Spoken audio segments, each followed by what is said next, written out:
ঐক্য, শান্তি ও কল্যাণ কামনায় শেষ হলো বিশ্ব ইজতেমার প্রথম পর্ব। নির্বাচিত সরকারের আগে মূল্যস্ফীতির পুরোপুরি সমাধান কঠিন বললেন অর্থ উপদেষ্টা। এবং টিউলিপের দুর্নীতি তদন্তে বাংলাদেশের ব্রিটিশ অপরাধ সংস্থার কর্মকর্তারা। অভিনন্দন ভোরের পাতা প্রাইম নিউজে, সাথে আছি ফারহানা প্রীতি। শুনছিলেন সংবাদ শিরোনাম, এবার বিস্তারিত।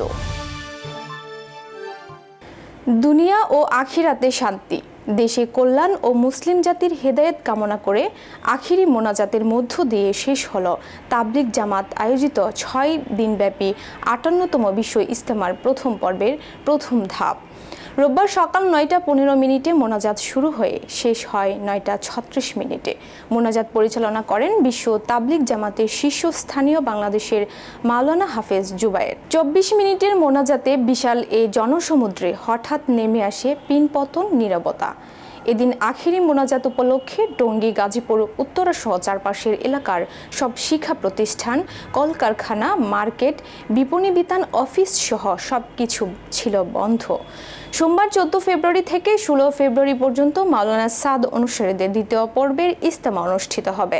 অন্তর্বর্তী সরকার উচ্চ মূল্যস্ফীতি নিয়ন্ত্রণ করতে না পারার একটি বড় কারণ হিসেবে চাঁদাবাজির কথা বলছেন অর্থ উপদেষ্টা সালাউদ্দিন আহমেদ। তিনি বলেছেন, আগে যারা চাঁদাবাজি করত তাদের পাশাপাশি রাজনীতিতে যারা জায়গা দখলের চেষ্টায় আছে তাদের লোকজন চাঁদাবাজি করছে এবং স্থানীয় পর্যায়ের অন্যান্য চাঁদাবাজরাও সক্রিয় আছে। নির্বাচিত সরকার আসার আগে এটার পুরোপুরি সমাধান কঠিন বলে তিনি মন্তব্য করেন। বিবিসি বাংলাকে দেয়া এক সাক্ষাৎকারে এসব কথা বলেছেন তিনি। সাক্ষাৎকারে তিনি বাজেট, ব্যাংক, আয়কর ও পুঁজিবাজার সহ বিভিন্ন বিষয়ে কথা বলেন। রাজধানীর জলাবদ্ধতা নিরসনে খাল সংস্কার কার্যক্রম শুরু করেছে অন্তর্বর্তী সরকার। এ উপলক্ষে রবিবার মিরপুর 13 নম্বরে ঢাকা উত্তর ও দক্ষিণ সিটির 6টি খাল পুনর্খননের উদ্বোধন করেছেন 3 উপদেষ্টা। লাল গালিচা পেরিয়ে ভাসমান স্কেভেটরে উঠে আনুষ্ঠানিকভাবে কার্যক্রম উদ্বোধন করেন পরিবেশ, বন ও জলবায়ু পরিবর্তন উপদেষ্টা সৈয়দা রিজওয়ানা হাসান, স্থানীয় সরকার উপদেষ্টা আসিফ মাহমুদ সজীব ভূঁইয়া এবং গৃহায়ন ও গণপূর্ত উপদেষ্টা আদিলুর রহমান খান। এ সময় পরিবেশ উপদেষ্টা বলেন, আগে খাল উদ্ধার হয়নি, তাই এখন নতুন করে শুরু করাটাই গুরুত্বপূর্ণ। 8 বা 14 মাসে পুরো কাজ সম্পন্ন করা সম্ভব না, তবে শুরুটা তো করতে হবে। চলতি মাসেই প্রকাশ পেতে যাচ্ছে জুলাই আন্দোলনে নেতৃত্ব দেয়া ছাত্রদের রাজনৈতিক দল। এর মধ্যেই নতুন করে সদস্যদের সংখ্যা বাড়িয়েছে জুলাই আন্দোলনের সঙ্গে জড়িতদের নিয়ে গঠিত জাতীয় নাগরিক কমিটি।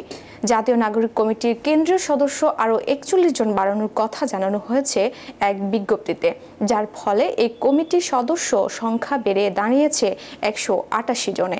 শনিবার রাতে এক সংবাদ বিজ্ঞপ্তিতে সদস্য বাড়ানোর এ তথ্য জানান জাতীয় নাগরিক কমিটির আহ্বায়ক নাসির উদ্দিন পাটোয়ারি ও সদস্য সচিব আক্তার হোসেন।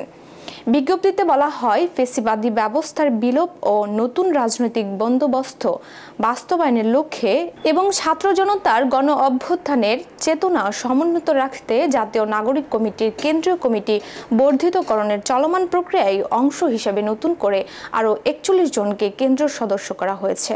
সাবেক প্রধানমন্ত্রী শেখ হাসিনার বোনের মেয়ে টিউলিপ সিদ্দিকের বিরুদ্ধে দুর্নীতির অভিযোগ খতিয়ে দেখতে যুক্তরাজ্যের জাতীয় অপরাধ সংস্থার কর্মকর্তারা বাংলাদেশে এসেছেন। টিউলিপের বিষয়ে তথ্য নিতে এনসিএ কর্মকর্তারা বাংলাদেশের দুর্নীতি বিরোধী তদন্তকারীদের সঙ্গে গোপন বৈঠক করেছেন। শনিবার সংবাদ মাধ্যম দ্য মেল অন সানডে এই তথ্য দিয়েছে। সম্প্রতি ব্রিটিশ এমপি টিউলিপের বিরুদ্ধে বাংলাদেশি ব্যবসায়ীর কাছ থেকে লন্ডনে ফ্ল্যাট উপহার নেওয়া সহ বিভিন্ন দুর্নীতির অভিযোগ ওঠে। এরপর গত মাসে যুক্তরাজ্যের সিটি মিনিস্টারের পদ হারাতে হয় টিউলিপ সিদ্দিককে। এবার তার এমপি পদ নিয়েও চলছে টানাটানি। গত মাসে বাংলাদেশের দুর্নীতি বিরোধী তদন্তকারীদের সঙ্গে হওয়া এনসিএ কর্মকর্তাদের বৈঠকে ব্রিটিশ দলকে বাংলাদেশের কর্মকর্তারা জানান, তারা টিউলিপের বিরুদ্ধে দুর্নীতি নতুন তথ্য জোগাড় করতে সমর্থ হয়েছেন। দ্য মেইন অন সানডে পত্রিকার খবরে বলা হয়, ব্রিটিশ কর্মকর্তারা এখন টিউলিপ সিদ্দিকের ব্যাংক অ্যাকাউন্ট যাচাই, ইমেলের তথ্য যাচাই, এমনকি জিজ্ঞাসাবাদের জন্য তাকে ডাকতে পারে। জাপান থেকে মোংলা বন্দরে আমদানি হয়েছে নামি দামি ব্র্যান্ডের 227টি রিকন্ডিশনড গাড়ি।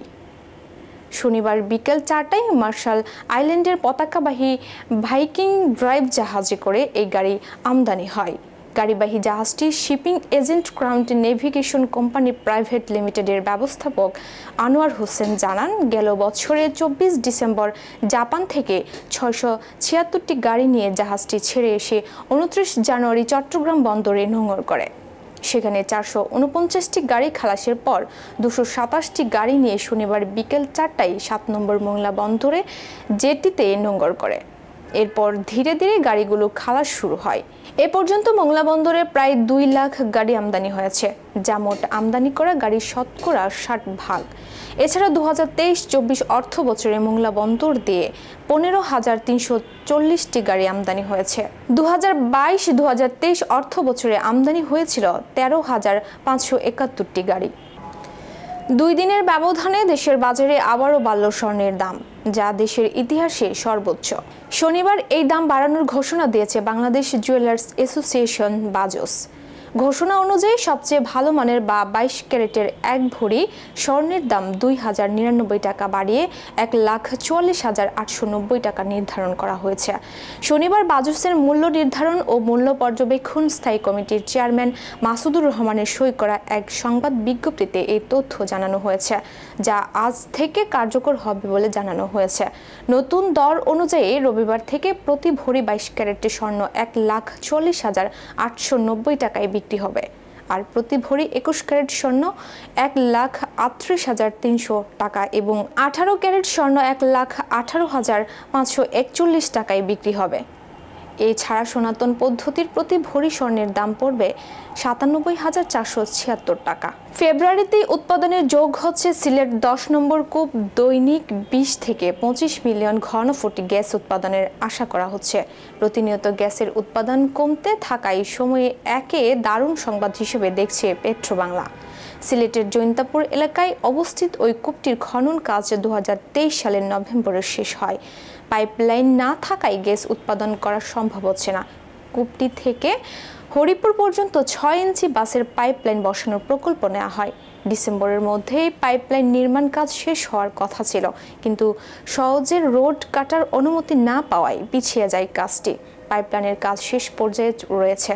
চলতি ফেব্রুয়ারি মাসেই কমিশনিং করা সম্ভব হবে বলে জানিয়েছেন পেট্রোবাংলার চেয়ারম্যান রেজানুর রহমান। চট্টগ্রাম সিটি কর্পোরেশনের উদ্যোগে MA আজিজ স্টেডিয়ামের জিমনেশিয়াম মাঠে অমর 21শে বইমেলা শুরু হয়েছে। শনিবার বইমেলার উদ্বোধন করে গৃহায়ন, গণপূর্ত ও শিল্প মন্ত্রণালয়ের উপদেষ্টা আদিলুর রহমান খান। 26 দিনব্যাপী এই বইমেলা শেষ হবে 26 ফেব্রুয়ারি পর্যন্ত। প্রতিদিন বিকেল 3টা থেকে রাত 9টা এবং ছুটির দিনগুলোতে সকাল 10টা থেকে রাত 9টা পর্যন্ত সবার জন্য মেলা উন্মুক্ত থাকবে। ঘন কুয়াশার কারণে প্রায় 10.5 ঘন্টা বন্ধ থাকার পর দেশের গুরুত্বপূর্ণ দৌলতদিয়া পাটুরিয়া নৌ রুটে ফেরি চলাচল শুরু হয়েছে। রোববার সকাল 9টার দিকে নদীতে কুয়াশার ঘনত্ব কেটে গেলে পুনরায় এই রুটে ফেরি চলাচল শুরু হয়। এর আগে শনিবার সন্ধ্যা থেকে দৌলতদিয়া পাটুরিয়া নৌ রুটে পদ্মা নদীর অববাহিকায় কুয়াশার ঘনত্ব বাড়তে থাকে। রাত 10:30টার দিকে চ্যানেলের বিকন বাতি ও মার্কিং পয়েন্টগুলো অস্পষ্ট হয়ে যাওয়ায় দুর্ঘটনা এড়াতে ফেরি চলাচল বন্ধ করে দেয় BIWTC কর্তৃপক্ষ। এদিকে দীর্ঘ সময় ফেরি চলাচল বন্ধ থাকায় দৌলতদিয়া প্রান্তে নদী পাড়ের অপেক্ষায় সিরিয়ালে আটকা পড়েছে প্রায় 1.5 শতাধিক যানবাহন। এই সময় তীব্র শীতে ভোগান্তিতে পড়েন যাত্রী ও যানবাহনের চালকরা। বিশ্বের 123টি শহরের মধ্যে আজ রোববার বায়ু দূষণের শীর্ষস্থানে রয়েছে বাংলাদেশের রাজধানী ঢাকা। IQAR এর বাতাসের মান সূচকে এ সময় ঢাকার স্কোর 290। বায়ুর এই মানকে খুবই অস্বাস্থ্যকর ধরা হয়। 214 স্কোর নিয়ে দ্বিতীয় স্থানে অবস্থান করছে ভারতের রাজধানী দিল্লি বাতাসের মান সূচকে, যা খুবই অস্বাস্থ্যকর। অন্যদিকে 202 স্কোর নিয়ে তালিকার তৃতীয় স্থানে অবস্থান করছে নেপালের রাজধানী কাঠমান্ডু। এই স্কোরকেও খুবই অস্বাস্থ্যকর ধরা হয়। রোববার সুইজারল্যান্ড ভিত্তিক প্রতিষ্ঠান IQAR এর ওয়েবসাইটে বায়ু দূষণের এই তথ্য স্বয়ংক্রিয়ভাবে হালনাগাদ করা হয়েছে। বাতাসের মান নিয়ে তৈরি করা এই লাইভ বা তাৎক্ষণিক সূচক একটি নির্দিষ্ট শহরের বাতাস কতটা নির্মল বা দূষিত সে সম্পর্কে মানুষকে তথ্য দেয় এবং সতর্ক করে। এবার আন্তর্জাতিক সংবাদ।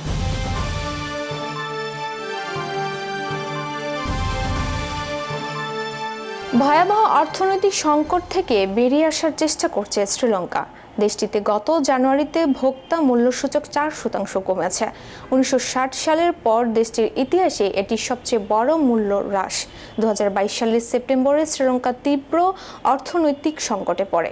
তখন মুদ্রাস্ফীতির রেকর্ড 69.8% পৌঁছে এবং নিত্য প্রয়োজনীয় পণ্যের ব্যাপক সংকট সৃষ্টি হয়েছিল। তবে জানুয়ারিতে বিদ্যুৎ ও জ্বালানি খরচের হ্রাসের কারণে মূল্যহ্রাস ঘটেছে। শ্রীলঙ্কা বর্তমানে আন্তর্জাতিক মুদ্রা তহবিল IMF থেকে প্রায় $3 বিলিয়ন ঋণ নিয়ে পুনরুদ্ধারের চেষ্টা করছে। কেন্দ্রীয় ব্যাংকের পূর্বাভাস অনুযায়ী 2025 সালে বার্ষিক মুদ্রাস্ফীতি 5% হতে পারে।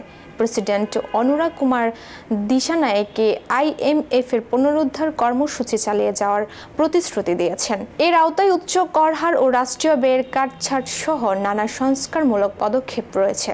কানাডার প্রধানমন্ত্রী জাস্টিন ট্রুডো $155 বিলিয়ন সমমানের যুক্তরাষ্ট্রের পণ্যের উপর 25% শুল্ক আরোপের কথা জানিয়েছেন। এর মধ্যে $30 বিলিয়ন উপর কার্যকর হবে মঙ্গলবার থেকে, বাকিটা পরবর্তী 21 দিনের মধ্যে। তবে এটি মার্কিন ডলার নাকি কানাডিয়ান ডলারে হবে সেটি তিনি পরিষ্কার করেননি।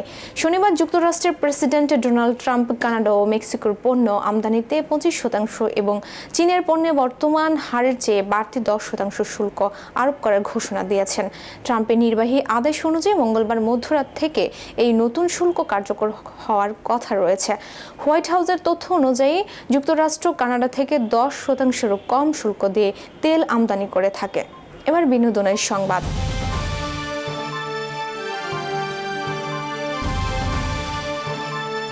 দেশের সিনেমার জনপ্রিয় নায়িকা পরীমণি নতুন বছরের প্রথম মাসের শেষ প্রান্তে এসে নতুন সিনেমায় চুক্তিবদ্ধ হলেন তিনি। ছবির নাম গোলাপ।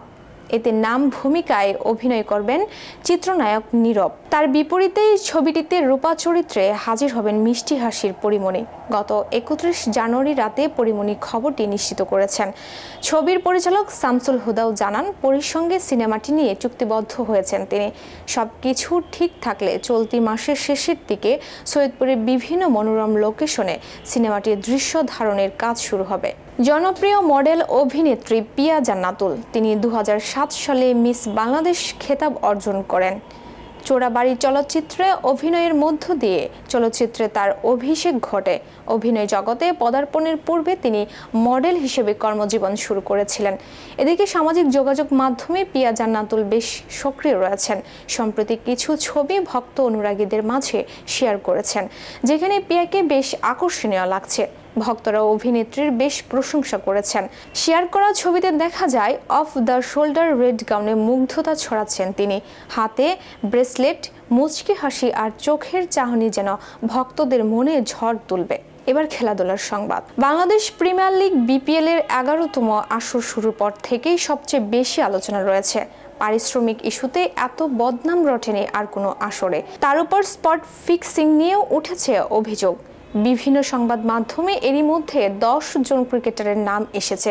বলা হচ্ছে বিসিবির দুর্নীতি দমন বিভাগের সন্দেহভাজনদের তালিকায় নাকি এই ক্রিকেটাররা আছেন। এর মাঝে খবর ছড়িয়েছে পরে এনামুল হক বিজয়ের দেশ থেকে নিষেধাজ্ঞা দেওয়া হয়েছে। বিসিবির দুর্নীতি দমন বিভাগের একটি সূত্র দেশের একটি গণমাধ্যমকে খবরটি নিশ্চিত করেন। যদিও বিসিবির শীর্ষ পর্যায় থেকে পরে জানানো হয়েছে তাদের পক্ষ থেকে কাউকে এরকম কোনো নির্দেশনা দেওয়া হয়নি, তাই বিজয়ের বিদেশ যাত্রায় কোনো নিষেধাজ্ঞা নেই। ক্রিকেটারদের সংগঠন কোয়াবের সাধারণ সম্পাদক দেবব্রত পাল বলেন, আমি বিষয়টি নিয়ে বিসিবিতে কথা বলেছি। আমার জানা মতে এরকম কোনো নির্দেশনা দেওয়া হয়নি। সংবাদ শেষ করার আগে শিরোনামগুলো আরেকবার। ঐক্য, শান্তি ও কল্যাণ কামনায় শেষ হলো বিশ্ব ইজতেমার প্রথম পর্ব। নির্বাচিত সরকারের আগে মূল্যস্ফীতির পুরোপুরি সমাধান কঠিন, বললেন অর্থ উপদেষ্টা। এবং টিউলিপের দুর্নীতি তদন্তে বাংলাদেশের ব্রিটিশ অপরাধ সংস্থার কর্মকর্তারা। এই ছিল আজকের ভোরের পাতা প্রাইম নিউজ। সারা দেশের সর্বশেষ আপডেট পেতে চোখ রাখুন ভোরের পাতায়। ধন্যবাদ।